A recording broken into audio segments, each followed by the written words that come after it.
Something big just happened in Washington, and most crypto traders haven't figured out what it means yet.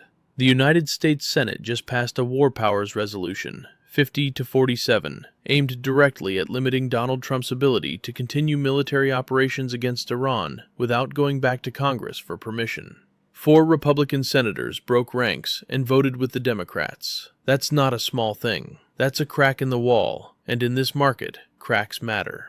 Now, before you scroll past this, thinking it's just another political story, let me explain exactly why Bitcoin, Ethereum, and XRP are all sitting in the crosshairs of this vote, because the connection runs deeper than most people are talking about right now. Let's go back to the beginning of this geopolitical spiral. For months, military escalations in the Middle East have been hammering global risk appetite. Every time tensions flared near the Strait of Hormuz, one of the most critical shipping choke points on the planet, energy markets got nervous, fuel prices climbed, shipping costs surged, and institutional investors sprinted toward defensive positions. Cash, bonds, commodities, not crypto. Definitely not crypto. Bitcoin spent most of that period struggling to reclaim key levels. Ethereum and XRP were locked in tight, suffocating trading ranges with almost no directional conviction. The reason wasn't technical. It wasn't on-chain. It was macro. It was fear. And fear in this market is a liquidity drain. Capital that would normally be rotating into higher-risk digital assets was sitting on the sidelines,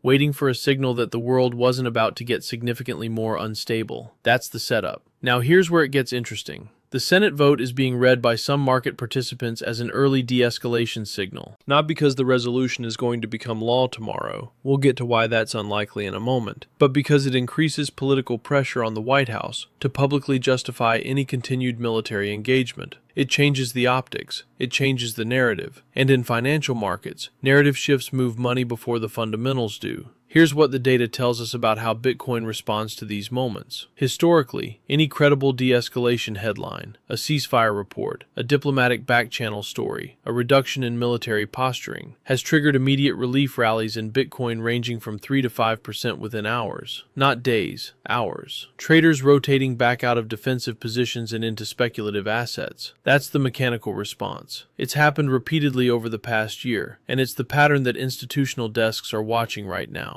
Bitcoin is currently hovering around $77,000, showing less than 1% gains on the day. Ethereum and XRP are actually navigating losses between 1 and 3%. The market hasn't reacted yet. That either means traders don't believe the resolution will go anywhere, which is a reasonable read, or it means the repricing hasn't started yet. And if this story develops further, that second scenario becomes very relevant very fast. Now let's talk about Ethereum specifically, because the dynamic here is different from Bitcoin and it's being massively underreported. Ethereum's performance isn't just about macro sentiment in the traditional sense. It's tied directly to on-chain activity. DeFi protocols, yield-generating applications, decentralized exchanges. When geopolitical uncertainty spikes, rational investors don't deploy capital into liquidity pools. They pull it out. They preserve. They wait. That behavior collapses DeFi volume, reduces fee revenue, weakens ETH demand, and creates a negative feedback loop that suppresses price action for weeks. The reverse is also true. When geopolitical stress fades, capital comes back. On-chain activity picks up. DeFi deposits rise. And Ethereum, which is essentially the infrastructure backbone of that ecosystem, benefits from that return of confidence in a way that Bitcoin simply does not. Bitcoin is your macro hedge. Ethereum is your bet on capital returning to work. Right now, the market is waiting for the green light to put money back to work. XRP is the third leg of this story, and its connection to geopolitics is the most overlooked of all three. XRP exists at the intersection of blockchain technology and institutional cross-border payments. Its entire value proposition is built on the idea that banks, payment processors, and financial institutions will use it to move money across borders faster and cheaper than the traditional correspondent banking system.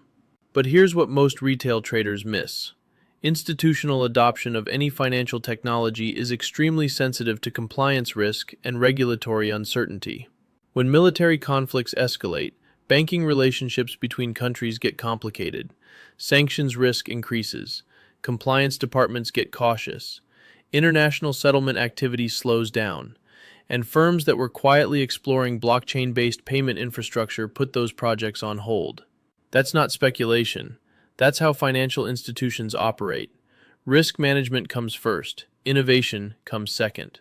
If tensions between the US and Iran genuinely cool, and that's still an if, the compliance risk profile for international financial activity improves. The conversations that went quiet at major banks start again. The pilot programs that got shelved come back out. And XRP, which has been positioning itself directly in that institutional payments lane, gets a renewed shot at demonstrating its real-world utility at scale. But now let's be brutally honest about the resolution itself, because hype without reality isn't journalism. The 50-47 vote is a procedural win. It gets the resolution onto the floor for debate. That's it. For this to actually become binding law, it needs to survive a full Senate floor vote, and that requires keeping a fragile coalition together while multiple senators are frequently absent due to campaign schedules. Then it has to clear the House of Representatives, where leadership has historically been fiercely protective of executive military authority. House leadership has already signaled it views these kinds of legislative constraints as a national security liability. And even if,